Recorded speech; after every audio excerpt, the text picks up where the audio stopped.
پوری تعلیم بشمول افتہ معہد ملت مدرسہ ملت مالیگاؤں سے ہی ہوئی ہے، اور مولانا صاحب کا انتقال غالباً یہ کافی چھوٹے تھے جب ان کا انتقال ہو گیا تھا، تو ان کے بھائی سعدین صاحب نے بھی مجھے بتایا کہ ان لوگوں کی جو تعلیم اور تربیت ہوئی ہے معہد ملت مولانا محفوظ، ان کے ساتھ ساتھ میں مولانا صاحب کی والدہ کا بھی بہت زیادہ اس کے اندر ہاتھ ہے۔ ہم دعا کرتے ہیں کہ اللہ تعالیٰ مولانا محفوظ رحمانی صاحب کی قبر کو نور سے بھر دے، منور کر دے، ان کے درجات کو بلند کریں، اور ان کی والدہ صاحب جو بھی خدمات ہیں اللہ تعالیٰ اس کو قبول فرمائیں۔ مفتی حسنین صاحب کو میں دعوت دے رہا ہوں۔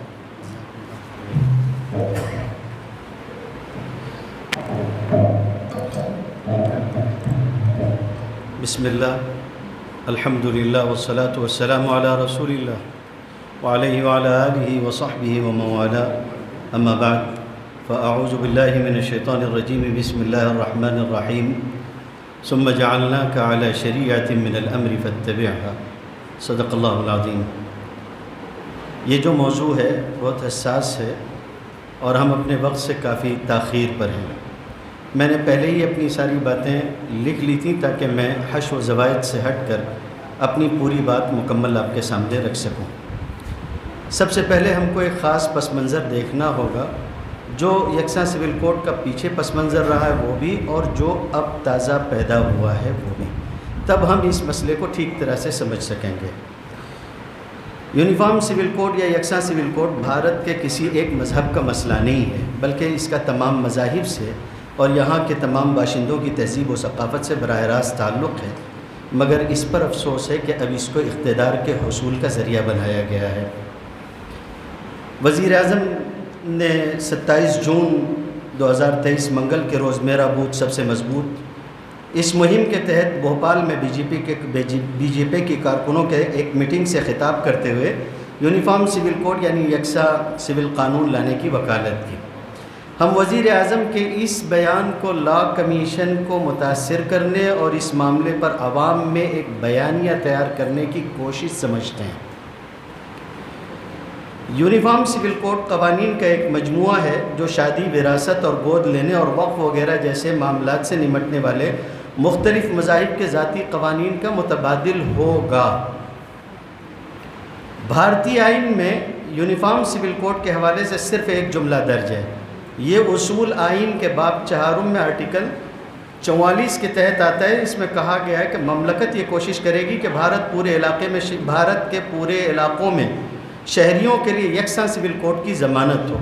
قانونی ماہرین کے مطابق آئین کی متعدد دفعات میں مذہبی آزادی کی ضمانت دی گئی ہے، جس کے پیش نظر یونیفارم سول کوڈ اس آزادی کی ضمانت سے متصادم ہے۔ یاد رکھنا چاہیے کہ یو سی سی کے لیے مشیر آرٹیکل 44 یہ ڈائریکٹیو پرنسپل ہے، لیکن آرٹیکل 25 رائٹ ہے، جو اس ملک کے ہر شہری کو یہ حق دیتا ہے کہ وہ اپنے مذہب پر عمل اور اس کی تبلیغ کرے۔ وہ چاہے تو مذہب تبدیل کر سکتا ہے۔ تو سیدھی سی بات یہ ہے کہ کوئی ڈائریکٹیو پرنسپل جس کی حیثیت ایک مشورے یا اختیاری کام کی ہے، کسی بھی شہری کے بنیادی حق کو ختم نہیں کر سکتا۔ قانون داں حضرات اس کو سمجھ سکتے ہیں کہ ڈائریکٹیو پرنسپل کو آپریٹیو لا بنانا خصوصاً اس چور دروازے سے دستور کی روشنی میں کسی طور درست نہیں ہے۔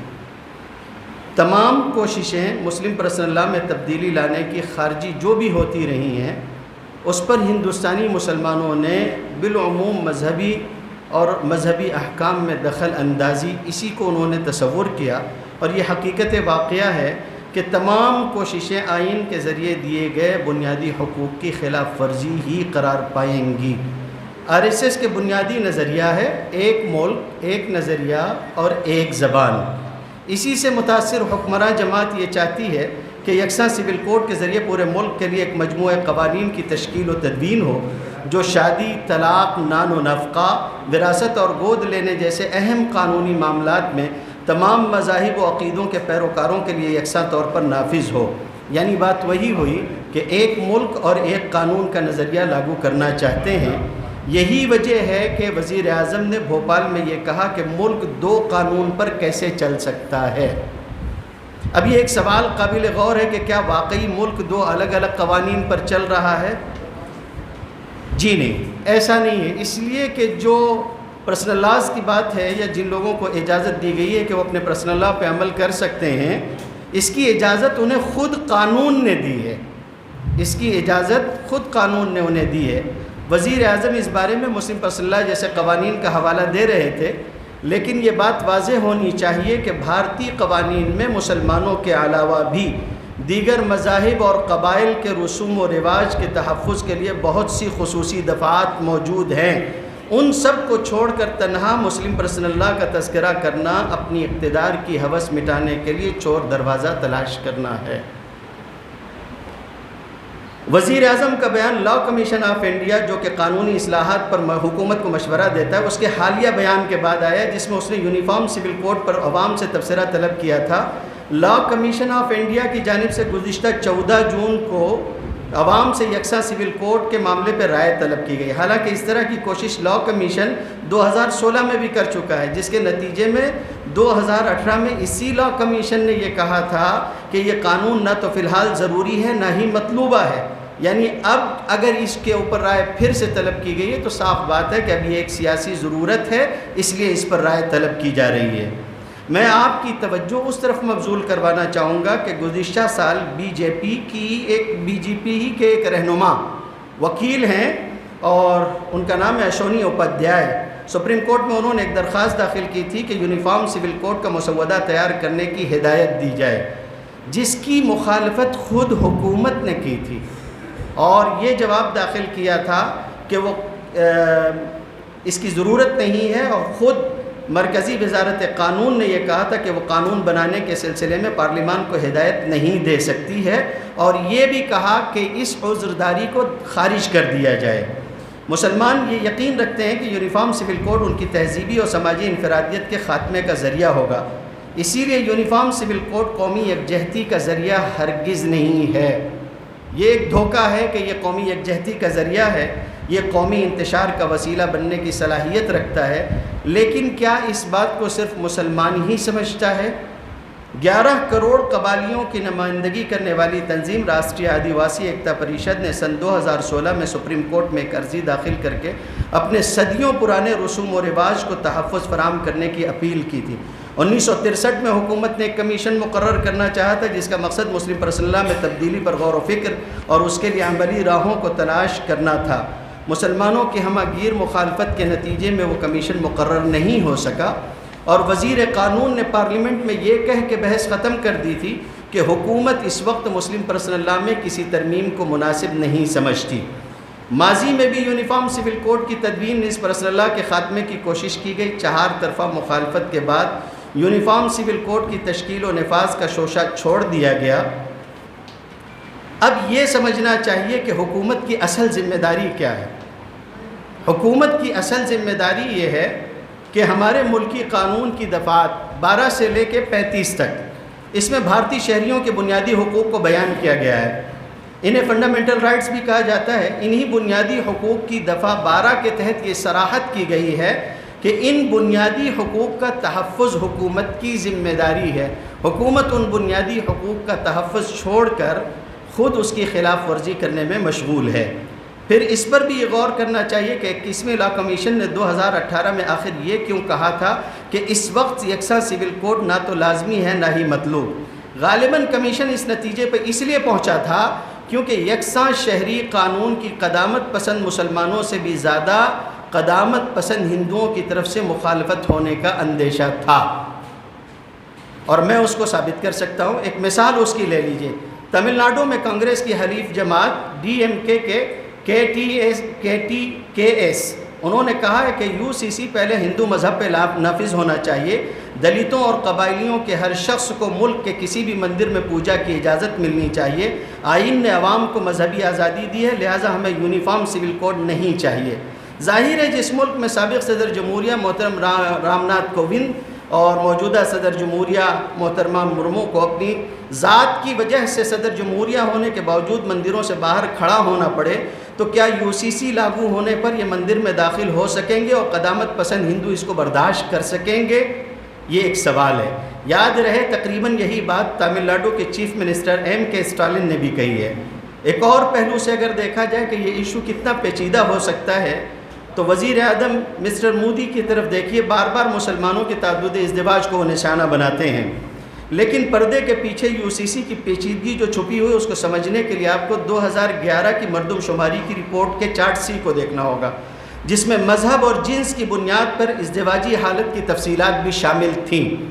نتیجہ یہ ہوا کہ چارٹ C3 کے مطابق یہ کہ شادی شدہ ہندو خواتین، سکھوں کو چھوڑ دیجئے، بودھوں کو چھوڑ دیجئے، جینیوں کو چھوڑ دیجئے، صرف ایک خاص پس منظر میں صرف ایک طبقہ ہندوؤں کی تعداد کو دیکھا جائے تو شادی شدہ خواتین کی تعداد شادی شدہ ہندو مردوں سے 5,83,000 زیادہ تھی۔ 5,83,000 عورتیں شادی شدہ تھیں اور شادی شدہ مردوں سے زیادہ تھیں۔ ظاہر سی بات ہے کہ یہ وہ عورتیں ہیں جو ایک سے زائد شادی کے بندھن میں بندھی ہوئی تھیں اور ہندو مذہب سے تعلق رکھتی ہیں۔ اس کی وجہ یہی ہے کہ وہ کثرت ازدواج کے رشتے میں تھیں۔ یونیفارم سول کوڈ اس سے کیسے نمٹے گا؟ یا ٹرانسجینڈر یا لیو ان ریلیشن شپ یا تنہا غیر شادی شدہ سرپرستوں کا مسئلہ یا طوائفوں کے بچوں کے ساتھ وہ کیسا سلوک کرے گا؟ یہ ساری چیزیں قابل غور ہیں۔ ظاہر ہے حکومت کے سامنے یہ ساری تفصیلات تھیں، اس لیے ماضی میں اس نے اپنا قدم پیچھے ہٹا لیا تھا، لیکن آج جب پیروں تلے زمین کھسک رہی ہے تو UCC پہ بات کرنا ان کی سیاسی مجبوری ہے۔ اسلام مردوں کو ایک وقت میں زیادہ سے زیادہ 4 بیویاں رکھنے کی اجازت دیتا ہے، لیکن ہندوستان کے قبائلی سماج میں مشہور کثرت ازدواج کی طرف کسی کا دھیان نہیں جاتا۔ یہ بات قابل غور ہے کہ ہندوستان میں 1% سے بھی کم مسلمانوں کی 1 سے زائد بیویاں ہیں، جبکہ 1 سے زیادہ بیوی رکھنے کا فیصد ہندوؤں میں کہیں زیادہ ہے، بلکہ وہاں تو تاریخ یہ رہی کہ ایک بیوی گاؤں میں اور ایک بیوی شہر میں ہوتی ہے۔ ایک پریکٹیکل یونیفارم سول کوڈ کو قوانین کی بالادستی سے بھی نمٹنا ہوگا اگر آپ اسے لانے کی کوشش کریں گے۔ اسے یا تو یہ کرنا ہوگا کہ ہندوؤں کے غیر منقسم کنبوں، جس کو کہا جاتا ہے کہ SUF کو دی گئی ٹیکس چھوٹ کو ختم کرنا ہوگا، پھر ایسی ہی چھوٹ دیگر مذہب کے ماننے والوں کو بھی دینی پڑیں گے۔ ظاہر ہے اگر یہ سہولت ختم کی جائے گی تو وہ اپنے روایتی ووٹ سے محروم ہو جائیں گے، اور اگر یہ سہولت دوسروں کو بھی دیں گے تو قدامت پسند ہندوؤں کی ناراضگی کا شکار ہونا پڑے گا۔ اب لا کمیشن کی آئینی حیثیت کو بھی سمجھنا چاہیے۔ یہ کوئی آئینی ادارہ نہیں ہے، اس کی حیثیت صرف مشاورتی ادارے کی ہے، جس کے مشورے کو تسلیم کرنا حکومت کے لیے ضروری نہیں ہے۔ آزاد بھارت میں سن 1955 سے قائم لا کمیشن اب تک 277 تک کی تعداد میں تجاویز پیش کر چکا ہے۔ ان میں سے گنتی کی چند تجاویز کو حکومت نے قبول کیا ہے، باقی ردی کی ٹوکری میں ڈال دی گئی ہیں۔ تاہم لا کمیشن کی موجودہ حیثیت حکمراں جماعت کے بے ڈھنگے طرز حکومت کو دیکھتے ہوئے یہی خیال کیا جا رہا ہے کہ وہ BJP کی پسند کے مطابق مشورے دینے کی کوشش کرے گا اور حکومت اسے پارلیمان میں پیش کر دے گی۔ یہ کوئی اندیشہ نہیں ہے۔ میں آپ کی توجہ وزیر قانون ارجن رام میگوال کے بیان کی طرف مبذول کرنا چاہوں گا۔ انہوں نے کہا تھا پارلیمان میں بل منظور کرانا مشکل نہیں ہوگا، ہم لا کمیشن کی تجویز کا انتظار کر رہے ہیں۔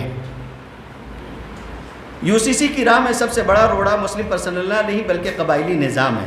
دیکھیے ملکی قوانین میں دفعہ نمبر 371G اور دفعہ نمبر 371A کے ذریعے شمال مشرقی ریاستوں کے قبائل کو یہ ضمانت دی گئی ہے کہ پارلیمنٹ کوئی ایسا قانون وضع نہیں کرے گی جو ان کو ان کے فیملی لاز سے محروم کر دے۔ اب اگر UCC میں ان قبائلوں کو اس ضمانت کی وجہ سے مستثنیٰ کیا جاتا ہے تو یہ کیسا یکساں سول کوڈ ہوگا جس میں آدھا ملک شامل ہوگا اور آدھا ملک شامل نہیں ہوگا۔ اور اگر قبائلی لوگوں کے خلاف بھی قانون سازی ہوتی ہے تو انہیں دی گئی اس ضمانت کے خلاف ہوگا۔ یاد رہے ایسی ہی ضمانت خصوصاً مسلمانوں کو شریعت اپلیکیشن ایکٹ کے تحت اور پورے ملک میں بسنے والے تمام باشندوں کو جن میں مسلمان بھی شامل ہیں انہیں عموماً دفعہ نمبر 12 سے 35 تک کی دفعات کے ذریعے دی گئی تھیں، لیکن آج سب کے اعتماد کا خون ہو رہا ہے۔ اس میں قبائلی لوگوں کو بتانے کی ضرورت ہے کہ ان کے لیے کون سا سبق ہے۔ جو راحت اندوری نے کہا تھا وہ بہت ٹھیک ہوگا، اگر خلاف ہیں تو ہونے دو، جان تھوڑی ہے، یہ سب دھواں ہے، کوئی آسمان تھوڑی ہے، لگے گی آگ تو آئیں گے گھر کئی زد میں، یہاں پر صرف ہمارا مکان تھوڑی ہے، جو آپ آج صاحب مسند ہیں کل نہیں ہوں گے، کرایہ دار ہیں ذاتی مکان تھوڑی ہے، سبھی کا خون ہے شامل یہاں کی مٹی میں، کسی کے باپ کا ہندوستان تھوڑی ہے۔ پورے ملک میں بسنے والے ہر فرد کو چاہیے کہ وہ کسی بھی مذہب کا ماننے والا ہو، قبائلی ہو یا غیر قبائلی ہو، پوری توجہ سے اس کو سنے اور سمجھے کہ یونیفارم سول کوڈ ملک میں خلفشار پیدا کرنے اور آئیڈیا آف انڈیا کے خلاف ہے اور حکومت اس کے سہارے منووادی نظام لانا چاہتی ہے. آپ کو آپ کے عقیدے، مذہب اور آپ کی ثقافت سے محروم کرنا چاہتی. معاف کیجئے، میں ایک عالم ہوں، اس لیے شاید میرے دعوے کی کوئی وقت فی الحال آپ کے پاس نہ ہو اس قانون میں، لیکن مگر یہ کوئی ہوائی دعویٰ نہیں کر رہا ہوں میں. نوبل انعام یافتہ ماہر معاشیات امرتیہ سین جو ہیں وہ انہوں نے ابھی یونیفارم سول کوڈ کو لے کے جاری ہنگامے کے درمیان مرکزی حکومت کو تنقید کا نشانہ بنایا اور انہوں نے اپنے ایک بیان میں کہا کہ یونیفارم سول کوڈ دراصل ہندو راشٹر کی تعمیر میں اٹھایا گیا پہلا قدم ہے. ان کا ماننا ہے کہ یونیفارم سول کوڈ ایک منصوبہ بند سازش ہے اور اس کے پیچھے چھپا مقصد ملک کو ہندو راشٹر بنانا ہے. ابھی حال ہی میں وہ شانتی نکیتن لوٹے ہیں اور وہاں انہوں نے صحافیوں سے مخاطب ہوتے ہوئے ملک میں یونیفارم سول کوڈ کے جاری تنازع پر اپنا رد عمل ظاہر کیا ہے. یو سی سی کے مخالفت میں ابھی بہت شدت نہیں ہے کیونکہ ابھی تو بات صرف لا کمیشن کی رائے طلب کرنے پر ہے اور یو سی سی کا کوئی مسودہ کسی کے سامنے نہیں ہے.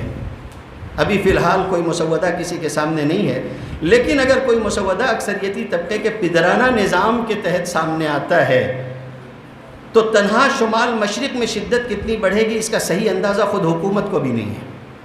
اس کا صحیح اندازہ خود حکومت کو بھی نہیں ہے. کچھ بعید نہیں ہے کہ قبائلی جس بھارت کے ساتھ شمولیت ہی سے انکاری تھے وہ دوبارہ اسی طرح کا کوئی جارحانہ رخ اختیار کر جائیں. شاید آپ کو میری یہ بات بڑی اور قبل از وقت لگے، مگر میں آپ کی توجہ دی ہندو میں چھپی ہوئی ایک خبر کی طرف مبذول کرانا چاہوں گا. رپورٹ کے مطابق Nagaland transparency public rights advocacy and direct action organisation نے کہا ہے کہ یو سی سی کو نافذ کرنے کے ریاست کو دیے گئے خصوصی آئین کی خلاف ورزی ہوگی اور ناگا لوگوں کے منفرد رسوم و رواج کی بھی یہ خلاف ورزی ہوگی. اگر یو سی سی کو منظوری دی جاتی ہے تو تنظیم کے ارکان ناگالینڈ کے قانون ساز جن کی تعداد 60 ہے ان کی سرکاری رہائش گاہوں کو آگ لگانے کی حد تک جانے سے دریغ نہیں کریں گے. اور یہ تو ابھی مستقبل کا اشارہ ہے. فی الحال عملاً ہم اس وقت منی پور میں نسلی کشیدگی کا سامنا کر رہے ہیں. میگھالیہ کے اگلے دروازے پر گاروؤں میں سب سے چھوٹی بیٹی کو خاندانی وارث بننے کی روایت موجود ہے. فرض کریں کل اگر یو سی سی آ ہی جاتا ہے اور وہ ہر بیٹے اور ہر بیٹی کو خاندانی وراثت میں برابر کا شریک ہونے کو کہے گا تو گارو خوش نہیں ہوں گے، یہاں تک کہ ان کے مرد بھی اسی اصول کی پابندی کرتے ہیں. شمال مشرق کے بڑے قبائلی گروہوں کو اس بات پر تشویش ہے کہ یکساں سول کوڈ کے نفاذ سے ان کے دیرینہ رسوم و رواج کے ساتھ چھیڑ چھاڑ ہوگی جنہیں آئین نے تحفظ دیا ہے. یو سی سی شمالی ریاستوں بالخصوص میزورم، ناگالینڈ اور میگھالیہ میں وراثت، شادی اور مذہبی آزادی سے متعلق قوانین اور خصوصاً کثرت ازدواج کو متاثر کرے گا. قبائلی گروہوں میں بہت سے اصول ہیں جو مختلف ہیں. انڈیا ٹوڈے کے رپورٹ کے مطابق 2018 کے لا کمیشن رپورٹ میں کہا گیا ہے کہ آسام، بہار اور اڑیسہ میں کچھ قبائل کے جانشینی کے اپنے اصول ہیں جو ان کے طریقوں سے جڑے ہوئے ہیں. قبائلی لوگوں کو خدشہ ہے کہ یو سی سی کے نفاذ کی وجہ سے ان پر اکثریت کا پدرانہ نظام مسلط ہو جائے گا. یہی وجہ ہے کہ باوجود بی جے پی کا اتحادی ہونے کے میگھالیہ کے چیف منسٹر نے وزیر اعظم کے یو سی سی کے وکالت والے بیان کی مخالفت کر دی. کچھ تھوڑی سی آخری باتیں ہیں. یو سی سی کی مخالفت میں جس سنجیدگی کے ساتھ پورے ملک سے آوازیں اٹھ رہی ہیں اس کے نئے رنگ و آہنگ میں مجھے امید کی ایک الگ کرن اس بار نظر آ رہی ہے، کیونکہ اچھی بات یہ ہے کہ ملک کا ایک بڑا طبقہ اس نے یو سی سی کے بارے میں حکومت کی فرقہ واریت کے پش پہ کھیلنے سے انکار کر دیا ہے. وہ اس کو فرقہ وارانہ طور پر دیکھنے کے لیے تیار نہیں ہے، جس کی وجہ سے حکومت پریشان ہے اور ہر ممکن طور پر فرقہ وارانہ انداز میں بھارتیوں کو بانٹنے کے لیے کوشاں ہیں، مگر اسے زمین نہیں مل رہی ہے. حالیہ بحث میں ناگالینڈ میں بی جے پی کی ایک اتحادی پارٹی این ڈی پی پی نے یکساں سول کوڈ کے نفاذ پہ اپنا اعتراض ظاہر کیا. تمل ناڈو میں بھی بی جے پی ہی کی ایک اتحادی پارٹی اے آئی اے ڈی ایم کے نے ہندوؤں پر، حکومت ہند پر یہ زور دیا ہے کہ وہ یکساں سول کوڈ کے لیے آئین میں کوئی ترمیم نہ کرے. اس کا ماننا ہے کہ یہ قانون ہندوستان کی اقلیتوں کے مذہبی حقوق کو بری طرح متاثر کرے گا. اس سے پہلے جو ہے وہ ایک اور پارٹی نیشنل پیپلز پارٹی جو ہے وہ بھی اتحادی ہے بی جے پی کی اور وہ بھی مخالفت کر چکی ہے. آر ایس ایس اور بی جے پی کے باہمی روابط کسی سے ڈھکے چھپے نہیں ہیں. آر ایس ایس کی ذیلی تنظیم ونواسی کلیان آشرم جو کہ ملک کے دور دراز علاقوں میں درج فہرست قبائلی لوگوں کے فلاح و بہبود کا خیال کرتی ہے، وہ بھی UCC سے متفق نہیں ہے، اور اس کے آرگنائزیشن سیکریٹری اتل جوگ نے صحافیوں سے کہا کہ ہم اس کے بارے میں لا کمیشن کو مخالفت میں لکھیں گے۔ ٹائمز آف انڈیا کی ایک خبر کے مطابق جمعرات 29 جون 2023 کو شرومنی گرودوارا پربندھک کمیٹی کے سربراہ ہرجندر سنگھ دھامی نے کہا، خالصہ ایک آزاد شناخت ہے اور کوئی کوڈ خالصہ پہ نافذ نہیں ہو سکتا۔ اگر UCC نافذ کیا جاتا ہے تو ہمارا کلچر اور ہماری تہذیبی میراث ختم ہو جائے گی اور بہت سے فرقوں کے جذبات مجروح ہوں گے۔ ہمیں ایک سوال نامہ سونپا گیا تھا جس کے جواب میں ہم نے اس کوڈ کے نفاذ کو مسترد کر دیا ہے۔ اس سے 2 دن پہلے انڈین ایکسپریس کی خبر ہے، شرومنی اکالی دل کے ترجمان دلجیت سنگھ چیمہ نے تحریری بیان جاری کیا کہ ہماری پارٹی نے ہمیشہ کامن سول کوڈ تیار کیے جانے کی مخالفت کی ہے۔ اس مسئلے پر اپنے اعتراضات ہم لا کمیشن اور پارلیمنٹ میں بھی رکھیں گے۔ ہماری پارٹی یہ مانتی ہے کہ اس ملک میں آئلی قوانین پر عقیدے، نظریے، جات پات اور رسم و رواج کا اثر رہا ہے اور آئلی قوانین مختلف مذاہب کے لیے مختلف رہے ہیں۔ ہم یہ مانتے ہیں کہ سماجی تانے بانے کو محفوظ رکھنے اور انیکتا میں ایکتا کی پاسداری کے لیے ضروری ہے کہ ان مختلف آئلی قوانین کو برقرار رکھا جائے۔ MIM ہے، راشٹریہ جنتا دل ہے، TMC ہے، بائیں بازو کی جماعتوں نے بھی یونیفارم سول کوڈ کی مخالفت کی۔ نارتھ ایسٹ کے 3 چیف منسٹر اس کے خلاف ہیں۔ بھارتی سماج ایک متنوع سماج ہے، یہ کل خلاصہ و خلاصہ کلام جو ہے وہ میں آپ سے عرض کر رہا ہوں۔ بھارتی سماج ایک متنوع سماج ہے جس کے مختلف الگ الگ طریقے ہیں، شادی بیاہ کے رواج ہیں جن کی وہ پاسداری کرتے ہیں۔ یہی اس سماج کی خوبی اور مسلم پرسنل لا بھی اسی خوبی کا ایک حصہ ہے۔ مسلمانوں کو سیاسی ہتھ کنڈوں سے نبرد آزما ہونے یا ان کے ہر وار کو اپنے سینے پر لینے سے گریز کرنا چاہیے۔ ابھی ضرورت اس بات کی ہے کہ ہم اس مسودے یا خاکے کا انتظار کریں جو کسی کے پاس موجود نہیں ہے۔ لا کمیشن کو بھرپور مشورہ دیں لیکن پوری سمجھداری کے ساتھ۔ یہ نہ ہو کہ ہم اتنا واویلا مچا دیں کہ BJP کو اس کے سیاسی مفادات صرف کچھ بیان بازیوں ہی پر حاصل ہو جائیں۔ MK اسٹالن نے صحیح کہا ہے، PM فرقہ وارانہ تشدد بھڑکانے کے لیے یونیفارم سول کوڈ کا استعمال کرنا چاہتے ہیں۔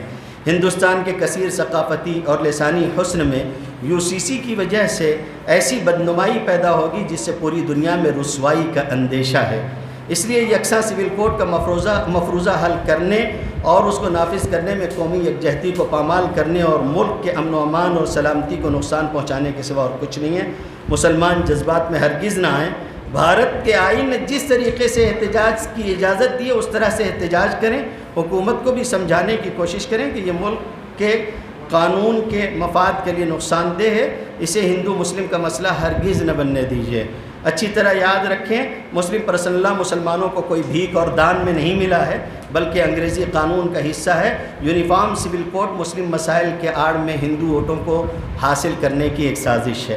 بہرحال بہت احتیاط علی محتاط بننے کی بھی ضرورت نہیں ہے بلکہ ہر اہم پہلو سے ایک حکیمانہ اور مسلسل رد عمل کی ضرورت ہے جس کی یہ کانفرنس واضح مثال ہے۔